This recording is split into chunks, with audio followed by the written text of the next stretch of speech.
Orang itu dari punya sepeda terus punya motor, dia mulai muncul kesombongan. Dari punya motor menjadi punya mobil, tambah lagi kesombongan. Jadi dia terancam sebenarnya oleh kelemahan jiwa. Jadi setiap akses yang naik, akses yang berkembang itu resikonya karena dia harus diwadahi oleh jiwa manusia yang lemah. Maka eksesnya adalah kesombongan itu, keangkuhan. Jadi singkat kata, makin kita kaya, makin terancam untuk hancur oleh kesombongan.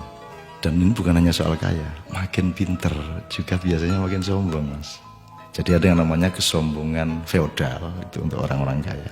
Ada kesombongan kuasa, itu orang tuh makin berkuasa, makin sombong, makin tidak tahu bagaimana berdiri sejajar dengan orang lain.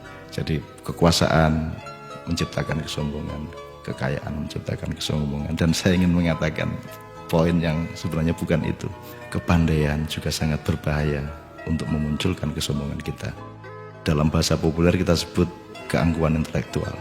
Tapi yang lebih berbahaya lagi, menjadi orang soleh, orang alim itu juga bisa menimbulkan kesombongan. Jadi banyak orang-orang yang beragama dengan tekun, salah satu hasilnya adalah dia sombong atas orang lain.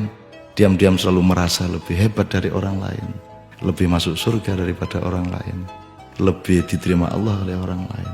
Jadi teman-teman sekalian, sesungguhnya ajaran yang paling dahsyat keindahannya adalah ajaran mengenai tawadhu, ajaran mengenai kerendahan hati.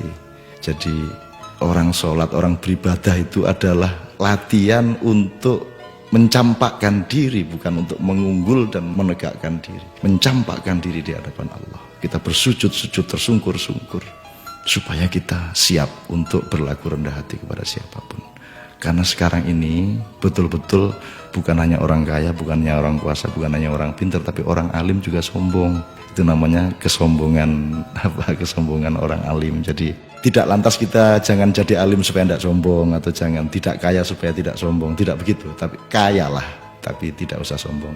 Kuasalah, tapi rendah hati.